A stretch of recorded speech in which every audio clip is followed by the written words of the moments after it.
Good evening friends, કેમ છો? મજામાં ને? જય શ્રી કૃષ્ણ, જય માતાજી, જય દ્વારકાધીશ, જય સ્વામિનારાયણ. તો જો આજે 11 છે. 11 છે ને આજે? કઈ 11 છે?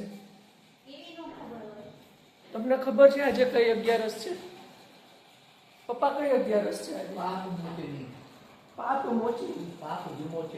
પાપ વિમોચીની 11 છે.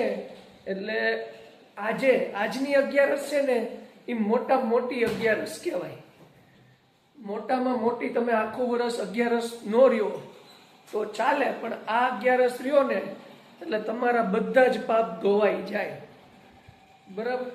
એટલે કોઈ રહ્યું છે કે નહીં એ મને કોમેન્ટમાં કરજો. આ મોટી 11 છે આજે, અને બધા રહ્યા હતા. પપ્પા રહ્યા હતા, હું નથી રહ્યો.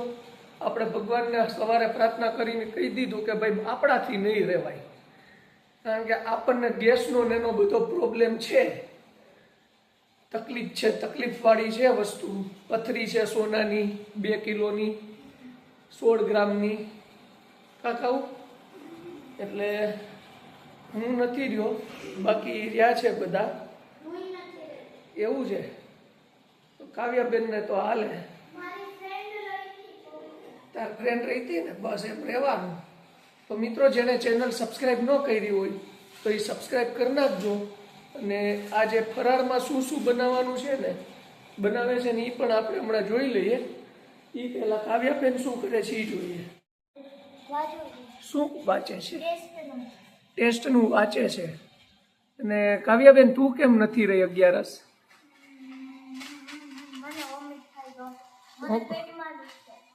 પેટમાં દુખે?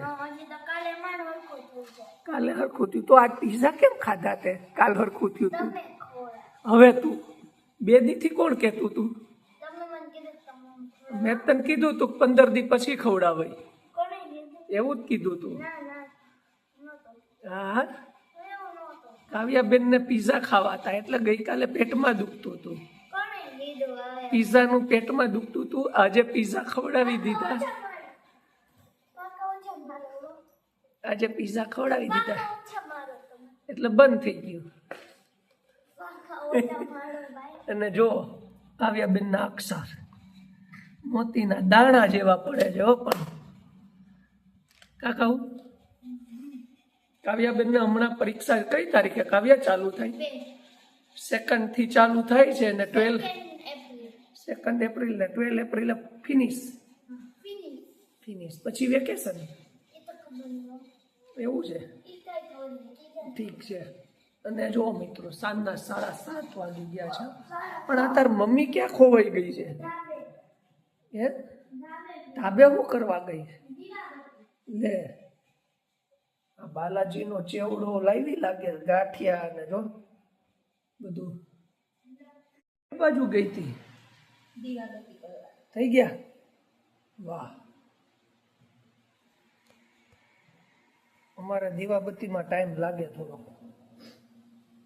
ટાઈમ તો લાગે ને, દીવાબત્તી કરવાનું તે ફટફટ કરીને ન વયાવાનું. તમારે જેમ. જો શું બનાવે છે? શું લાગે છે તમને? મને લાગે છે આ તું ભજીયા કરતી હશે. વ્હાઈટ ભજીયાનો લોટ હોય. હા, હવે આ તો કંપની વાળાએ કલર કાઢીને વ્હાઈટ કર્યો હોય. પીળો કાઢીને વ્હાઈટ કરી નાખ્યો. હા, એમ રાખો. તો પછી શું બનાવે એ તો કે? પૂરી. હે, પૂરી. કોક માર છે, કોક પૂરી બેન નું નામ હશે ને. પૂરી બેન કોક વિડીયો જોતા હશે ને, તો કે આ પૂરી પૂરી કેમ કરે? માર છે. પૂરી બનાવો તેમ બોલી. હા, એમ આખું બોલ કે પૂરી બનાવું છું. બનાવું છું. હા, બસ એમ. ખાલી પૂરી પૂરી કેરમાં. હા, લ્યો. હા, જો ફરાળી પૂરી. ફરાળી પૂરી એમ. ફરાળી ફરાળી પૂરી પૂરી કોઈ નામ ન હોય. એવું હોય. ફરાળી પૂરી બને. હા. અને આમાં શું બને છે? એમાં બટેકા બાફવા મૂક્યા. બટેટા બાફવા મૂક્યા એમ ને? હા. ઠીક. મેં તમને કીધું તું ને કે આજે 11માં બધા 11 રહ્યા છે, તો આપણી ઘરે ફરાળમાં આવું બને છે. ફરાળી પૂરી છે અને સૂકી ભાજી છે, અને બીજું એ હજી બનાવે એ જુદું છે. આવી રીતે છે. બીજું કાંઈ નથી બનાવતા. કેમ બીજું કેમ કાંઈ નથી પૂરી શાક બન્યું? ખાવા. એટલે પૂરી શાક કેમ એકલા ગળે ઉતરે? રહ્યા હોય તે ખા ખા ન એવું ન કરવાનું. હોય એમાં કઈ હરખું કઈ રહ્યા કામ હોય ખા ખા 56 ભોગ બનાવજે કાંઈ 56 ભોગ નથી. તો 11 રસ બનાવજે 11 10 ત્યાં જે મળશે એ ખાઈ લેવાનું.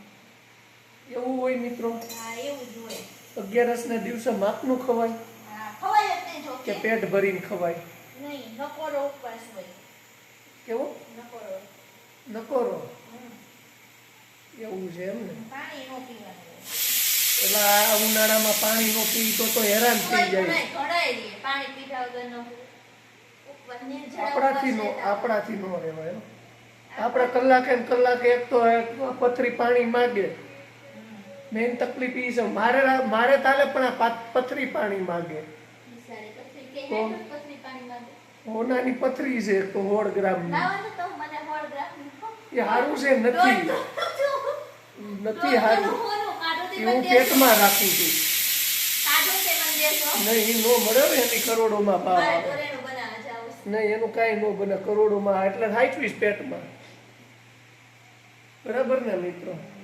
કોઈની પાસે પથરીનો ઈલાજ હોય તો નીચે કોમેન્ટ કરજો પિત્તાશયમાં પથરી છે અને એ નીકળે કે નહીં, નીકળી જાય તો એનો ઈલાજ કોઈ આયુર્વેદિક ઈલાજ કેજો.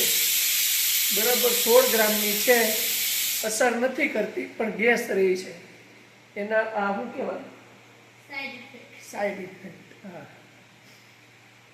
તો મિત્રો કોઈ જાણકાર હોય તો કહેજો અને હવે બનાવે છે બનાવવા દઈએ. તો બનાવવાનું ચાલુ છે 7 વાગ્યાનું, હજી બનાવી રહી છે. પૂરી ને એવું બનાવી વાર લાગે ને? એમાં હું વાર લાગે? તો તમે બનાવી નાખો. હે તો તમે બનાવી નાખો. એવું હમ. મને આવડતું હોય તો હું જોઉં. ઈ તો વાંધો જ તમને કઈ આવડતું નથી. કાંઈની વાત કરી મારે, હું પૂરીની વાત કરું. કાંઈ તો તને નથી આવડતું. મને બધું આવે છે. આ તો બનાવી લે હાલ, પનીર ટીકા મસાલા બનાવી હાલ. અત્યારે અપાસ તારે બનાવવું. અપાસ ને આવે એવું ખાવાનું મન. મારે ખવાય, મારે પથરી વાળું બનાય યાર. બધું આવડે. પનીર અંગારા બનાય યાર. કાલ બનાવી દે. કાંઈ બનાવી દે એમ કરીને ઠેકાડી દે. એ કઈ અત્યારે થોડું બનાવો. હા અત્યારે બનાય. અત્યારે ન બનાવો. પછી વાત ઉપર.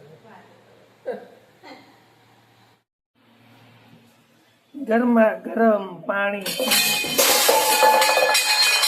જો જો જો તોડફોડ નો કરેતી કહેવાય નહીં. જો સારું છે ને અત્યારે નહોતું.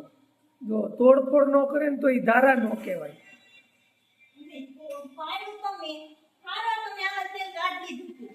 હા કામ તમે રસોડામાં આવો ને કામ વધારતા જાઓ. કામ તે વધાર્યું કે મેં વધાર્યું? તમે. એ વધાર્યું કે મેં વધાર્યું. પાછળ આપણને પૂછે હાવ. સારું થયું આ કેમેરો ચાલુ હતો, બાકી હમણાં છૂટતો વેલણનો ઘા કરે. તો પૂછે હાવ. તે ગરમી થતી હા, હોય આ પંખો ચાલુ છે ને એને ગરમી થાય. એમાં લપ કરવા આવે. જો, અહીંયા નીચે તેલ છે. હા ભાઈ ખબર છે હવે તેલ પૂરી પછી થાય સાફ થાય પૂરી થઈ જાય પછી. કરો સાફ હાલો. કામ વધારે નહીં તો ઈ કામ ધારા વધારે જ નહીં તો ચેતન નહીં. ઈ ધારા નહીં. આજ કહાની આખી જિંદગી હાલે છે. ધારા એ હોય ચેતનની નથી કહાની તમારી તમતારે. સ્ટાર્ટ થઈ હજી તો. અસલી ખેલ તો બાકી હે. હા. હવે જે જોવાનો છે એ હવેનો જ ખેલ જોવાનો છે. હજી તો સ્ટાર્ટ કર્યું છે બિચારા આપણે. કેટલા દુઃખ છે તો મારે. પછી મારી લીધે વિશાળ કેટલા દુઃખી તો થાય છે. તો બધા તો કરે છે. તો હાથ પાડો ને. હવે હું તો મારે કેટલી જાઉં તો. હા જો મિત્રો કામ વધારે કરે ને આપણું નામ દીધા કરે. ત્યાં તમે કીધું વધાર્યું હોય પોતે ને જો એટલી પૂરી થઈ રહી છે કદી કરવી પડશે. તારે થઈ રહે. મારે નથી ખાઈ તમારી વાત છે. આ તો મારે થઈ રહે. એટલી થઈ રહી ને. હા. મારું હાલ. બોલો લ્યો આને તો છીક ખાઈ એ નડે. નળે મને બધુંય નળે. એને જો બધું નડે. બોલો હાલો ભાઈ આગાર્યો હાલો. કર્યો. બરાબર ને ખાવું.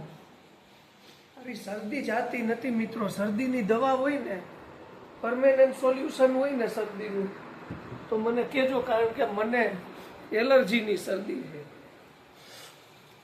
એલર્જી એટલે આવી એલર્જી જ છે કે શરદી થાય. ક્યાંક એવું હોય તો મને કહેજો એટલે તાઉને મોબાઈલ જોવાની એલર્જી છે બરાબર, અને એની દવા હોય ને તોય કઈ દે. એને મોબાઈલ જોવાની એલર્જી છે બરાબર ને. તો ચાલો મિત્રો, હવે આપણે આ બ્લોગ અહીંયા પૂરો કરીએ છીએ અને આવી જાઓ મિત્રો બધા ફરાળ ખાવા. અને આજે 11 કોણ કોણ રહ્યું છે ને એ પણ નીચે કોમેન્ટ કરજો અને શું શું તમે ફરાળમાં બનાવ્યું એ પણ કહેજો. તો ચાલો મિત્રો, બધાને જય શ્રી કૃષ્ણ.